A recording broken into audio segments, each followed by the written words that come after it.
Caríssimos irmãos e irmãs aqui presentes na Catedral, aqueles que nos acompanham pela Rádio Luz e Alegria e pela FWTV, nós hoje estamos celebrando uma solenidade na Igreja dos Apóstolos São Pedro e São Paulo.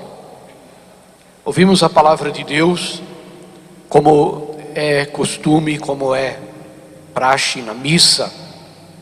A liturgia da palavra sempre se refere à celebração que nós estamos vivendo. E neste domingo, nesta solenidade, nós ouvimos a primeira leitura tirada dos Atos dos Apóstolos, que nos mostra São Pedro preso, sendo levado à prisão. E enquanto isso, a igreja reza por Pedro, intercede por Pedro, e ele milagrosamente é tirado da prisão, é conduzido para fora da prisão. As cadeias que prendiam se soltam e ele é conduzido, passando pelos guardas e tudo isso, sem nenhuma interferência. Ele, quando se vê, está fora da prisão, está livre. Ele se dirige, portanto, ao encontro da comunidade cristã. Depois ouvimos a segunda leitura, como que as últimas palavras do apóstolo São Paulo. São Paulo também está preso. Quando escreveu esta leitura, também está já no final da sua vida. Ele sabe que vai morrer, que não escapará da morte. E São Paulo então dirige-se à igreja. Nós hoje ouvimos esta palavra que nos diz, ele se oferecendo a Deus: combati o bom combate, terminei a minha carreira, guardei a fé. Agora o que me resta é a coroa eterna que o justo juiz me dará no céu. E depois, no Evangelho de hoje, o texto clássico de São Mateus, que é chamado a confissão de Pedro. Ou seja, Pedro confessa quem é Jesus. Inspirado por Deus, pelo Espírito Santo de Deus, Pedro confessa a divindade de Cristo. Jesus pergunta: quem dizem, o que dizem de mim? E os apóstolos dizem. Há uma divergência, cada um diz uma coisa, e Jesus diz: e vós, e vocês, então os apóstolos, quem vocês dizem que eu sou? E Pedro toma a palavra, toma a frente e diz: tu és o Messias, o Filho de Deus vivo. É a confissão de Pedro, chamada confissão do apóstolo São Pedro. Nós temos nesses dois apóstolos duas realidades da igreja que nos ajudam a compreender com profundidade o que constitui a igreja de Cristo. A igreja que está alicerçada na pedra que é Pedro. Em grego não há diferença entre o nome próprio e o substantivo. É uma única palavra para dizer Pedro e pedra. E Paulo é o outro alicerce da igreja, cada um com a sua característica. Nós podemos dizer assim: Pedro representa a igreja na sua identidade, no que ela é. A igreja como a família de Deus, querida por Deus, instituída por Cristo para a salvação do mundo. A igreja que tem a sua vida interna, a sua vitalidade, séculos e séculos de existência da igreja. E nós dizemos, como alguns santos sempre disseram, que se a igreja fosse humana, se a igreja fosse somente uma sociedade humana, nós, seres humanos, já teríamos acabado com a igreja, já teríamos destruído com a igreja. Mas a igreja é divina, foi querida por Jesus, foi instituída por Jesus. E ela, portanto, tem esta marca divina. A Igreja de Cristo, alicerçada nos apóstolos, na fé dos apóstolos. A Igreja de Cristo que tem as torrentes, as fontes da salvação, que são os sacramentos. A Igreja de Cristo que tem os ministros sagrados, que receberam de Deus a missão de conduzirem o rebanho de Cristo, o povo de Deus, até o céu. Portanto, a igreja tem uma existência, uma consistência interna, um dinamismo interno. E foi Jesus que estabeleceu assim a igreja. Aqueles que tentaram destruir este dinamismo, aqueles que tentaram desestabilizar a igreja, se deram mal. Se deram mal no sentido que não conseguiram destruir aquilo que Jesus deixou. E neste sentido, Pedro representa exatamente este aspecto da igreja como instituição fundada em Cristo para a salvação do mundo. E São Paulo representa o dinamismo da igreja para levar a salvação a todos os povos. Quando certamente você tem na tua casa a Bíblia, e a Bíblia católica, ela é diferente das Bíblias usadas por outras crenças, porque nós católicos lemos a Bíblia com a igreja. Por isso a nossa Bíblia tem os comentários que explicam aquela leitura que nós fazemos.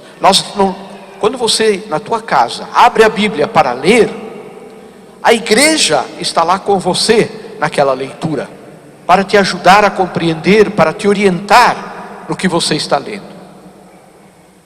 E as edições da Bíblia Católica sempre trazem alguns mapas.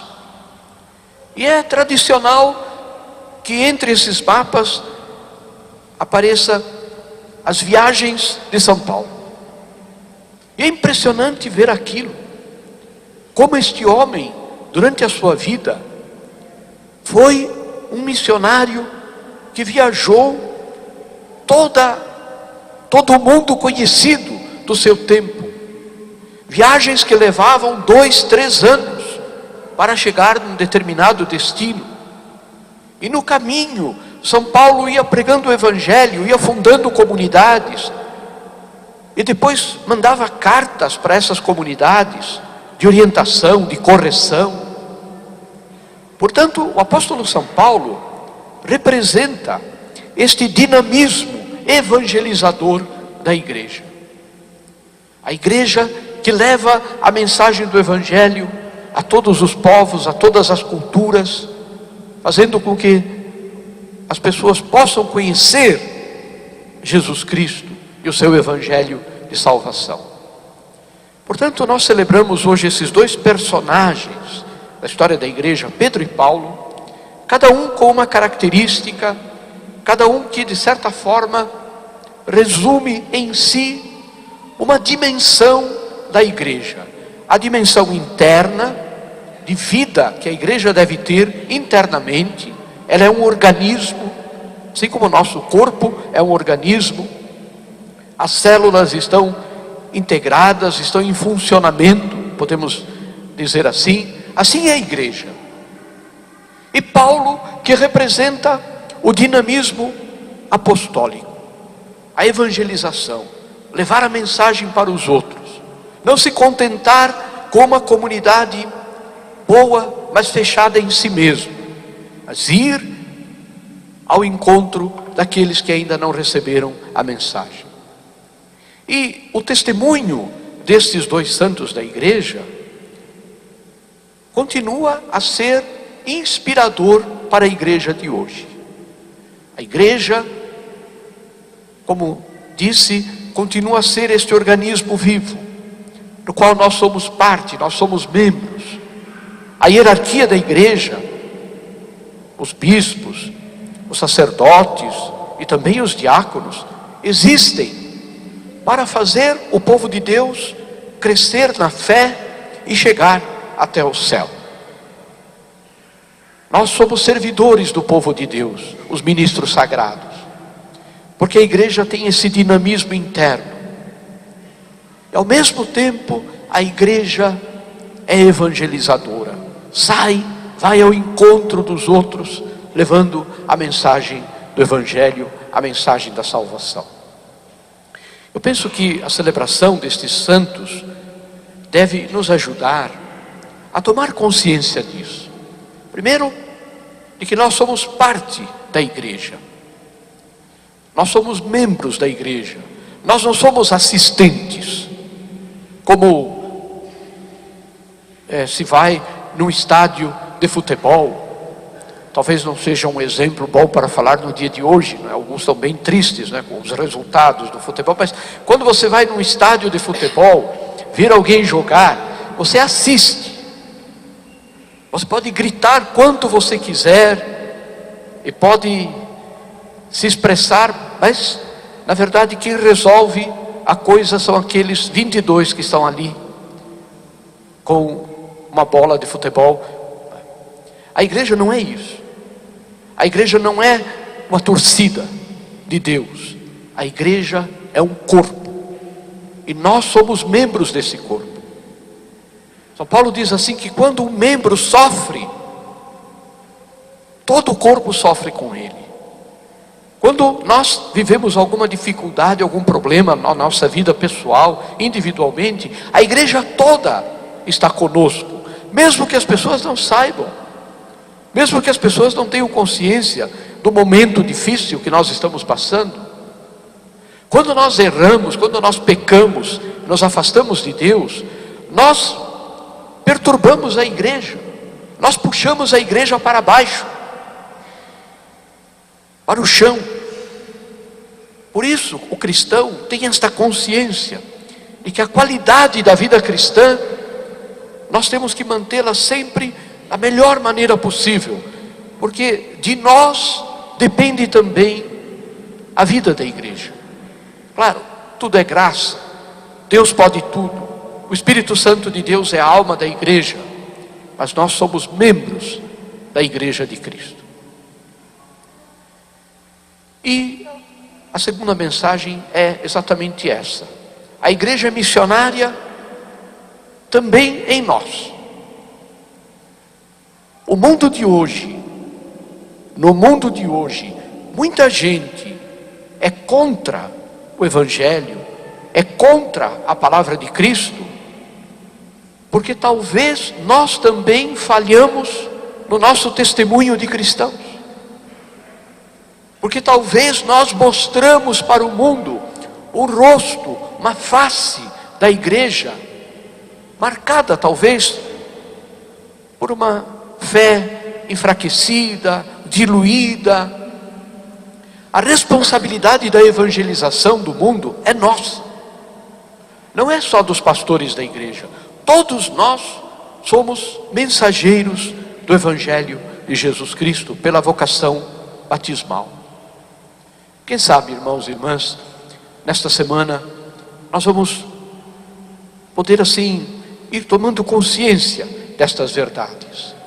A igreja precisa de cada um de nós, precisa da qualidade da nossa vida cristã, em primeiro lugar, para que ela seja mais fiel a Cristo e para que ela ame mais a Cristo, através do nosso amor e da nossa fidelidade. E o mundo espera a mensagem do evangelho, espera a palavra da salvação de Cristo, que somente nós poderemos levar esta mensagem onde nós vivemos, onde nós estamos, seja na nossa família, no nosso trabalho, no círculo de amizade, na escola onde nós estudamos. Ali nós somos a igreja que anuncia, que prega o evangelho da salvação. Peçamos a intercessão dos apóstolos Pedro e Paulo para que possamos viver estas duas dimensões da nossa vida de cristãos. Louvado seja nosso Senhor Jesus Cristo.